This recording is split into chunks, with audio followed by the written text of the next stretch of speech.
So hello बच्चों, तो कैसे हैं आप सब? आई होप सब बढ़िया होंगे। मेरा नाम है पुनीत। मैं आपके लिए लेकर आया हूं जेके बोस बाई एनुअल एग्जाम 2026 के जितने भी अपडेट्स हैं, जितने भी बच्चों को डाउट्स हैं, वो सारे के सारे डाउट्स आज हम यहां पर क्लियर करेंगे। ठीक है, सबसे पहले बच्चे सब्सक्राइब कर लो चैनल को और ज्यादा से ज्यादा शेयर कर दो इस वीडियो को, ताकि उन बच्चों तक ये वीडियो पहुंच सके जिनको भी डाउट्स आ रहे हैं कि कैसे क्या प्रोसीजर है सर, क्या अपडेट्स हैं, कैसे कैसे कोई एग्जाम जो है हमारे ये वाले जो होने हैं उनका क्या प्रोसीजर रहेगा। ठीक है बच्चे, सो मिलते हैं, करते हैं इसको स्टार्ट।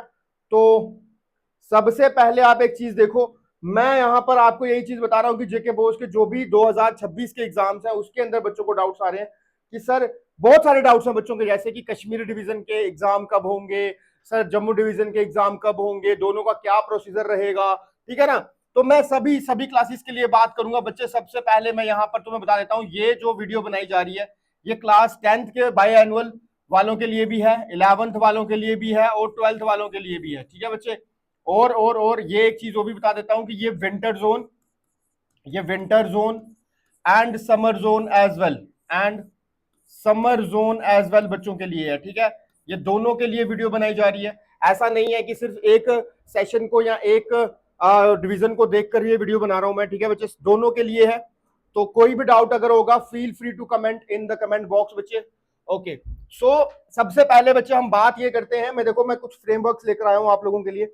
सबसे पहले बात ये करते हैं कि क्या सर हमारा सिलेबस रहेगा। सबसे पहले मैं बात कर रहा हूं आपके साथ कि सर हमारा सिलेबस क्या रहेगा, उसके बारे में सबसे पहले बात कर लेते हैं। ठीक है, पहली चीज हो गई हमारा सिलेबस कि सर हमारे जो एग्जाम होने वाले हैं उनका सिलेबस क्या रहेगा। बहुत सारे बच्चे ऐसे हैं जो 2-2 साल से एग्जाम दे रहे हैं, ठीक है ना, उनका भी बाई एनुअल अभी होने वाला है। तो सिलेबस क्या रहेगा? सिलेबस बच्चे आपका रैशनलाइज हो गया है। ठीक है, रैशनलाइज्ड सिलेबस रहेगा आपका। क्या मतलब होता है सर रैशनलाइज्ड का? यहां पर वही चीजें पूछेगा जेके बोस जो अभी के सिलेबस में है। जो चीजें डिलीट हो चुकी हैं वो नहीं होगा, वो नहीं पूछा जाएगा। इसका मतलब ये हुआ कि अपडेटेड सिलेबस में से क्वेश्चंस आएंगे, अपडेटेड सिलेबस में से बच्चे आपको क्वेश्चंस आएंगे। ठीक है, अपडेटेड सिलेबस जो है वो आपको करके जाना है। आप जो पुराने 3-4 साल पुराने सिलेबस को अगर आप कंसिडर करके जाएंगे तो आपके लिए ही वो बेकार है, क्योंकि उसमें से क्वेश्चंस उतने ज्यादा नहीं बनने वाले हैं। जो नया सिलेबस आपका आया है उसी के रिलेटेड यहां पर काम होगा। ठीक है बच्चे, ओके। उसके बाद मैं बात करता हूं, that is called uniformity. Uniformity का मतलब क्या हुआ? यहां पर अगर मैं यूनिफॉर्मिटी की बात करूं, सो जो आपके जो एग्जाम्स हैं, जो आपके एग्जाम का पैटर्न है, लेट सपोज आपके एग्जाम का जो पैटर्न है, ठीक है, और यहां फिर इवैल्यूएशन है, ये दोनों की सेम रहेगी। सर किसकी किसकी सेम रहेगी? सेम फॉर कश्मीर डिवीजन, ठीक है, और सेम फॉर जम्मू डिवीजन, ये सेम रहेगी। याद रखेंगे सभी बच्चे, ठीक है। इसमें आपको कोई डाउट नहीं होना चाहिए, इसमें आपको कोई भी डाउट नहीं होना चाहिए कि सर क्या प्रॉब्लम है, कौन सा सिलेबस होगा और कैसे पैटर्न रहेगा। ठीक है, पैटर्न आप दोनों का सेम रहेगा और वही पैटर्न रहेगा मेरे भाई, सेम पैटर्न जो लास्ट एग्जाम में पूछा था, जो लास्ट एग्जाम में पूछा गया था। ठीक है सर, यहां तक हमको बात समझ आ गई है। और अब बात करते हैं कि एग्जाम की सर डेट जो है वो कब आ सकती हैं। क्योंकि सर अभी अगर हम बात करें तो एग्जाम की जो डेट्स हैं, देखना एग्जाम्स की जो डेट्स हैं, मैं बात कर रहा हूं क्लास 10th एंड 12th के लिए स्पेशली अभी फिलहाल के लिए। फिर मैं 11th का भी आपको प्रोसेस बताऊंगा। तो एग्जाम डेट्स अभी तक तो आपको पता है कि एग्जाम्स की कोई डेट शीट नहीं आई है। तो अभी जो प्रोसेस चल रहा है आपको मैं सबसे पहले बता देता हूं कि फॉर्म फिलिंग का प्रोसेस सबसे पहले होता है। ठीक है, तो आप लोगों को नोटिफिकेशन जो आई थी वो आ चुकी है। ठीक है, देखो मैं आपको बता देता हूं कि पूरे सीक्वेंस में क्या होता है। सबसे पहले फॉर्म फिलिंग की नोटिफिकेशन आती है। ठीक है, फॉर्म फिलिंग की नोटिफिकेशन आती है। कौन से वाले बच्चों की मैं बात कर रहा हूं? बाय एनुअल बच्चों की मैं बात कर रहा हूं, जो रीपेयर वाले हैं, रीअपेयर वाले हैं। ठीक है बच्चे, जो फेल है उनकी बात कर रहा हूं मैं। उनकी फॉर्म फिलिंग की सबसे पहले नोटिफिकेशन आती है। तो क्लास 10th 12th की नोटिफिकेशन आ चुकी है। ठीक है, अभी सेकंड काम क्या हो रहा है, फॉर्म फिलिंग प्रोसेस चल रहा है। ठीक है भाई, अभी फॉर्म फिलिंग प्रोसेस जो है वो चल रहा है। मतलब सर फॉर्म जो है वो फिल हो रहे हैं इस समय पे। अगर फॉर्म फिल हो रहे हैं तो ये कब तक चलेंगे, आप मान के चलो एंड ऑफ मई तक ये चलेंगे। याद रखना इस चीज का भी, एंड ऑफ मई तक ये चलेंगे। फिर सेकंड, सर जब ये फॉर्म फिल हो जाते हैं उसके बाद क्या होगा, उसके बाद आपकी बच्चे डेट शीट आएगी। क्या आएगी, उसके बाद आपकी डेट शीट की नोटिफिकेशन आएगी। तो डेट शीट की नोटिफिकेशन जो है, डेट शीट की जो नोटिफिकेशन है मेरे भाई, वो आपको आ सकती है यहां तो मैं बोलूंगा लास्ट वीक ऑफ मे या फिर फर्स्ट वीक ऑफ जून में। ठीक है, ये हो गया आपकी डेट शीट की नोटिफिकेशन। डेट शीट भी आपकी आ गई कि कब एग्जाम है, अब डेट भी आ गया। ठीक है, अब जो एग्जाम जो है वो कब होने की पॉसिबिलिटी है, सर डेट शीट तो इसमें आई ना, मई लास्ट वीक में तो डेट शीट आई है, तो एग्जाम कब होंगे। तो एग्जाम जो है वो आपके एग्जाम जो है वो आपके हो सकते हैं, एग्जाम की जो नोटिफिकेशन है वो आपकी आ सकती है ओवरऑल मैं मान के चलता हूं जून थर्ड और फोर्थ वीक में स्टार्ट हो जाएंगे। ठीक है भाई, थर्ड या फोर्थ वीक में स्टार्ट हो जाएंगे आपके एग्जाम्स। चलो, यहां तक मेरे हिसाब से आपको बात क्लियर हो गई होगी कब कैसे कैसे प्रोसेस होने वाला है। ये मैंने किसकी बात करी बच्चे, ये मैंने बात करी है क्लास 10th और क्लास 12th के हिसाब से। एग्जाम की नोटिफिकेशन कब आएगी, डेट शीट की नोटिफिकेशन कब आएगी, फॉर्म फिलिंग प्रोसेस क्या होगा, फॉर्म फिलिंग नोटिफिकेशन कब आएगी, सर ये आपको पता है, ये प्रोसेस चल रहा है। ठीक है, अब बात ये करते हैं, अब मेरे भाई बात ये करते हैं कि सर क्लास 11th का क्या प्रोसेस है, क्लास 11th का भी बता दो। क्लास 11th में सबसे पहले नोटिफिकेशन आएगा किसका, फॉर्म फिलिंग का नोटिफिकेशन आएगा, फॉर्म फिलिंग का नोटिफिकेशन आएगा। ठीक है, अभी जो कि वो नहीं आया हुआ। ठीक है, उसके बाद आपके फॉर्म फिलिंग प्रोसेस होंगे, फॉर्म फिलिंग प्रोसेस होंगे। ठीक है, अब बड़ी बात यह है कि सर फॉर्म फिलिंग की नोटिफिकेशन तो आई नहीं है, तो इसकी एक्सपेक्टेड डेट बता दो। इसकी एक्सपेक्टेड डेट जो है फॉर्म फिलिंग की जो आ सकती है, लेट सपोज वो मैं मान के चलता हूं कि 10th एंड 12th के एग्जाम्स के टाइम पे आ सकती है।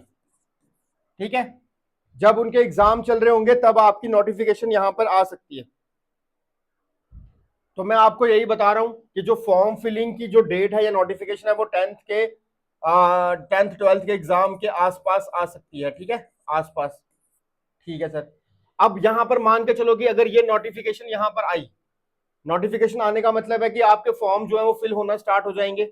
ठीक है भाई, चलो सर समझ आ गया ये चीज। थर्ड, सर एग्जाम की नोटिफिकेशन या फिर आप मान के चलो कि सर डेट शीट की नोटिफिकेशन कब आएगी, डेट शीट की नोटिफिकेशन बच्चे आएगी 10 से 15 दिन, 15 डेज बिफोर एग्जाम। ठीक है मेरे भाई, क्या होगा, एग्जाम से 10 से 15 दिन पहले आपकी जो है वो डेट शीट आ जाएगी। ओके सर, अब एग्जाम जो है अगर मैं बात करूं एग्जाम कब होंगे, तो एग्जाम की जो डेट है वो मान के चलो आप एंड ऑफ जुलाई या फिर फर्स्ट वीक ऑफ अगस्त आपके स्टार्ट हो जाएंगे। ये आपको याद रखना है। ठीक है, ये मैंने आपको प्रोसेस बता दिया है कि कब आपकी डेट्स आने वाली हैं और कब आपके एग्जाम जो है वो स्टार्ट होंगे। ठीक है, अब कुछ और क्वेश्चंस की बात है कि जो बच्चे क्लास 12th में हैं, जो बच्चे क्लास 12th में हैं, अब वो मुझे ये पूछ रहे हैं कि सर एग्जाम के बाद अगर हम बाय एनुअल एग्जाम जो है, अगर हम बाय एनुअल एग्जाम जो है पास कर देते हैं, क्या करते हैं बच्चे, इफ हम वो उसको पास कर देते हैं या फिर हम फेल हो जाते हैं। दो ही चीजें हो सकती है ना बच्चे। अगर हम पास कर देते हैं तो क्या होगा, क्या सर हमको एडमिशन जो है वो हमको सही उसी साल मिल जाएगी? तो आप कुछ सोचो, क्लास 12 का बच्चा है, सो उसको एडमिशन जो है ना मेरे भाई मिल जाएगी। हाँ, मिल जाएगी।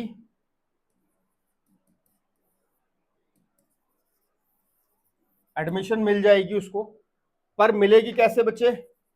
लेट एडमिशन उसको मिलेगा, लेट एडमिशन उसको मिलेगा। पर इसके अंदर जो प्रोफेशनल कोर्सेज होते हैं जैसे बीटेक करना या फिर जिसके अंदर टाइम लिमिट का प्रोसेस होता है ना पूरा कॉलेजेस का, वहां पर नहीं मिल सकती। लेकिन हाँ, जो जनरल कोर्सेज हैं बीए, बीएससी, बीबीए, बीकॉम, उनमें मिल जाएगी। ठीक है भाई। अब आपको ये भी चीज क्लियर हो गई होगी, अगर पास हो गए तो एडमिशन मिल जाएगी। हाँ मिल जाएगी भाई, लेट एडमिशन मिलेगी पर मिल जाएगी, ऐसा कुछ नहीं है कि नहीं मिलेगी। ओके, अगला डाउट है कि फेल हो गए तो क्या होगा सर? दोबारा से रीअपेयर करना पड़ेगा, रीअपेयर करना पड़ेगा पास करने के लिए इसको। ठीक है भाई, और ये तब तक करो जब तक पास नहीं हो जाते, रिपेयर करना पड़ेगा, और कोई ऑप्शन नहीं है आपके पास। ये हो गई क्लास 12 की बात। ठीक है, अब आप बहुत सारे बच्चों के ये डाउट्स हैं कि सर जो क्लास 10th के बच्चे हैं, अगर उनका रिपेयर का क्या प्रोसेस रहेगा? सेम सेम चीज रहेगी। देखो मैं बताता हूं आपको, एडमिशंस कैसे मिलेंगे सर उनको, एडमिशन का क्या प्रोसेस रहेगा, आपको सोचना। उनकी प्रोविजनल एडमिशन जो है वो हो गई होंगी स्कूल में। देखो कोई भी बोर्ड ये नहीं सोचता कि बच्चे का जो साल है जो बर्बाद हो जाए, ठीक है, बच्चे का जो करियर है वो खराब हो जाए, कोई बोर्ड ये नहीं सोचता। ठीक है ना, जेके बोस भी हमारा बहुत अच्छा है, इसी वजह से उसने भी ये सारे के सारी चीजें उसी हिसाब से बना रखी हैं।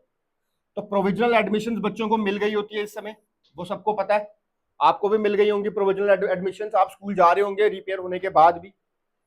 और प्रोविजनल एडमिशन में अगर आप इफ पास कर जाते हैं बाई एनुअल एग्जाम 10th का, तो आपकी प्रोविजनल जो है, जो आपकी प्रोविजनल एडमिशन है बच्चे, वो कन्वर्ट कर दी जाएगी, कन्वर्ट टू रेगुलर एडमिशन।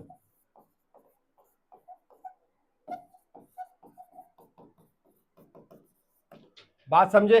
अब रही बात कि सर अगर पास नहीं हुए तो, अगर पास नहीं हुए, इफ फेल, तो दोबारा क्या करना पड़ेगा? अगर पास नहीं हुए तो दोबारा रिपेयर करना पड़ेगा मेरे भाई, है ना? ये तो पता ही है हमको।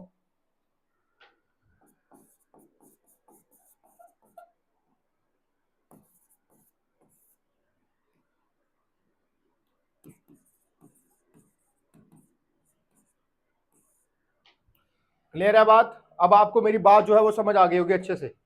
तो चलो अब बात कर लेते हैं क्लास 11th के प्रोसेस की। ठीक है, सो क्लास 11th वाला जो प्रोसेस है वो किस तरह से होगा सर? क्लास 11th में भी बच्चे आपको जो एडमिशंस हैं वो किस तरह से मिलेंगी, ध्यान से देखेंगे। एडमिशंस भी आपको सबसे पहले प्रोविजनल जो एडमिशंस होती हैं वो आपको मिल गई होंगी। ठीक है, आप अभी लोग, प्रोविजनल एडमिशन का मतलब होता है कि प्रोविजन के बेस पे मिलती है। मतलब अगर आप लोग फेल हो जाते हैं किसी एग्जाम में, लेट सपोज अगर आप किसी एग्जाम में फेल हो जाते हो, तो उसके बाद स्कूल जो है वो आपको अलाउड करता है कि आप रेगुलर क्लासेस ले सकते हैं। ठीक है, तो ये प्रोविजनल एडमिशन के बेसिस पे होता है। लेकिन अगर आप बायएनुअल एग्जाम जो है वो क्लियर नहीं कर पाते इसके बाद भी, तो फिर आपकी जो फेल वाली कंडीशन है वो आपको मतलब फिक्स हो जाएगा कि आप फेल हैं। कैसे देखेंगे, देखना। अगर आप बच्चे पास हो जाते हैं बाय एनुअल एग्जाम, अगर आप बाय एनुअल एग्जाम जो है वो पास कर देते हैं या फिर आप फेल कर देते हैं दोबारा से, क्या होगा? तो बाय एनुअल अगर आपका एग्जाम पास हो जाता है तो आपकी प्रोविजनल प्रोविजनल एडमिशन जो है वो कन्वर्ट कर दी जाएगी रेगुलर एडमिशन में। ठीक है, मतलब आप यहां पे एडमिशन तो ले सकते हो पर एग्जाम नहीं दे सकते। ठीक है, खाली पढ़ाई कर सकते हो रेगुलर वाली। तो यहां पर आपको कंसिडर एज फेल्ड। ठीक है, फेल हो तो क्या होगा? फिर से रीअपेयर करना पड़ेगा, फिर से आपको बच्चे रीअपेयर करना पड़ेगा। ठीक है, और यहां पर आपको क्या होगा? एडमिशन मिल जाएगी और आप क्लियर हो जाएंगे। ठीक है, अब आपको समझ आ गई होगी मैं क्या कहने की बात कर रहा हूं, क्या कोशिश कर रहा हूं। अब बात वही है कि सर ये जो है फिर हमको क्या, जैसे विंटर जोन वालों की मैं बात करता हूँ, विंटर जोन वालों की, ठीक है, तो विंटर जोन वालों के साथ ये वाली प्रॉब्लम ज्यादा होती है समर जोन वालों के कंपेयर में। क्यों? क्योंकि विंटर जोन के जो एग्जाम्स हैं वो अक्टूबर नवंबर वाले सेशन में होते हैं। तो सिंपल सी बात है, आप खुद सोचो कि इसीलिए आपको प्रोविजनल एडमिशन जो है वो दी होती है, ताकि आप रेगुलर क्लासेस में 12th क्लास जो है वो पढ़ो। अब आप सोच रहे होंगे कि सर एक साथ में कैसे हम 11th और 12th के एग्जाम देंगे। तो सिंपल सी बात है बच्चे, इसलिए आपको पूरा साल दिया जाता है 11th क्लास का पढ़ने के लिए और 12th क्लास का पढ़ने के लिए। अब आप लोगों ने उस टाइम पे पढ़ाई नहीं करी है और फेल हुआ है, तो सिंपल सी बात है आपके लिए बोर्ड जो है वो थोड़ा कॉम्प्रोमाइज कर रहा है, थोड़ा आपको भी करना पड़ेगा। बात समझ रहे हो ना? तो विंटर जोन जो है, विंटर जोन में के जो सेशन होगा, रेगुलर सेशन जो होता है, विंटर जोन क्लास 12th का जो रेगुलर सेशन होता है वो होता है अक्टूबर नवंबर में। कब होता है बच्चे? अक्टूबर नवंबर में। बात समझ रहे हो ना? तो आपको ये चीज पता है। तो सिंपल सी बात है कि इसका जब आप जुलाई और अगस्त में एग्जाम दे देंगे तो सितंबर तक इसके पेपर जो है वो आ जाते हैं, ठीक है, सितंबर तक इसका रिजल्ट भी आ जाता है आपका। तो सिंपल सी बात है, उसके बाद अगर आप पास होते हो तो आप अक्टूबर नवंबर में जाकर एग्जाम दोगे क्लास 12th के, और नहीं होगे पास तो सिंपल सी बात है फिर आपको दोबारा से रीअपेयर देना पड़ेगा। क्लियर है मेरी बात? अब आपको मेरी बात जो है वो आपको समझ आ गई होगी कि मैं क्या कहने की कोशिश कर रहा हूं। और जिसके भी जो डाउट्स हैं इसके रिलेटेड वो आप कमेंट में पूछ सकते हो। सो आपको कमेंट में उसके आंसर जो है मैं कोशिश करूंगा कि देने की। चलो अब बात करते हैं पासिंग मार्क्स क्राइटेरिया की। तो सबसे पहले मैं आपको क्लास 10th की क्राइटेरिया जो है वो बताऊंगा। क्लास 11th और 12th का सेम ही क्राइटेरिया है, ठीक है। तो इसके अंदर आपके थियरी में 33% जो है वो बनने चाहिए, ठीक है, 33% जो है वो बनने चाहिए। दैट मीन्स 26 आउट ऑफ 80 होने चाहिए आपके, 26 आउट ऑफ 80 होने चाहिए इन ईच सब्जेक्ट, तभी आप जो है वो पास होंगे, ठीक है, तभी आप पास हो पाएंगे। ये हो गया क्लास 10th का। तो बात करते हैं क्लास 11th और क्लास 12th की, ठीक है। उसमें क्या होगा, उसका क्या क्राइटेरिया है? चलो, क्लास 11th और क्लास 12th का जो क्राइटेरिया है वो भी मैं बता देता हूं आपको। पासिंग मार्क्स जो है वो 36 होने चाहिए परसेंटेज। पासिंग मार्क्स जो है आपके वो ओवरऑल 36% जो है वो होनी चाहिए, ठीक है, 36%। जैसे यहां पर 33 है वैसे ही यहां पर पासिंग मार्क्स आपके हैं 36 इन थ्योरी की बात हो रही है, ये प्रैक्टिकल की बात नहीं कर रहे हम। और जो भी पेपर आपके 70 मार्क्स के हैं, और जो भी पेपर आपके बच्चे 70 मार्क्स वाले पेपर हैं, उनमें आपके 25 मार्क्स जो है वो होने चाहिए, ठीक है। और जो भी आपके मार्क्स 80 मार्क्स का पेपर है, 80 मार्क्स वाला जो भी आपका पेपर है, उसमें आपके 29 जो है वो मार्क्स होने चाहिए, ठीक है। और उसके बाद 60 मार्क्स वाला जो भी पेपर है आपका, अगर कोई होता है तो उसमें आपके 22 जो है वो मार्क्स कंसिडर किए जाएंगे एज ए पासिंग मार्क्स। अब आपको ये भी चीज जो है वो समझ आ गई होगी, ठीक है। इसके अलावा एक कहानी और है भाई, इसके अलावा एक कहानी और है, एक्सेप्ट इंग्लिश। इंग्लिश की कहानी कुछ और है, ठीक है मेरे भाई। इंग्लिश में क्या होगा, इंग्लिश में आपको ओवरऑल 33 चाहिए। कितने? आपको थ्योरी में 33% चाहिए पासिंग मार्क्स। 33 का मतलब क्या हुआ? 33 का मतलब हुआ 80 आउट ऑफ 26। कितना हुआ? 26 out of 80, 26 out of 80 marks. अब आपको शायद ये भी समझ आ गया होगा कि आपके पासिंग मार्क्स का क्राइटेरिया क्या है, क्लास 10th का भी, क्लास 11th का भी और क्लास 12th का भी, ठीक है। चलो, आई होप आप लोगों को ये चीज समझ आ गई होगी जो भी मैं आपको समझाना चाहता था। सो जल्दी से इस वीडियो को शेयर कर दो अपने उन दोस्तों के पास जिन लोगों को इन चीजों की जरूरत है, जिनको ये क्राइटेरिया जो है नहीं पता, उनको ये नहीं पता कि एग्जाम कैसे होंगे, क्या प्रोसेस है, एडमिशन कैसे मिलेगा, एडमिशन मिलेगा कि नहीं मिलेगा। और जल्दी से सब्सक्राइब कर दो ताकि ऐसी फर्दर और अपडेट्स के लिए मैं आपको ये बता सकूं, ठीक है। मिलते हैं नेक्स्ट वीडियो में।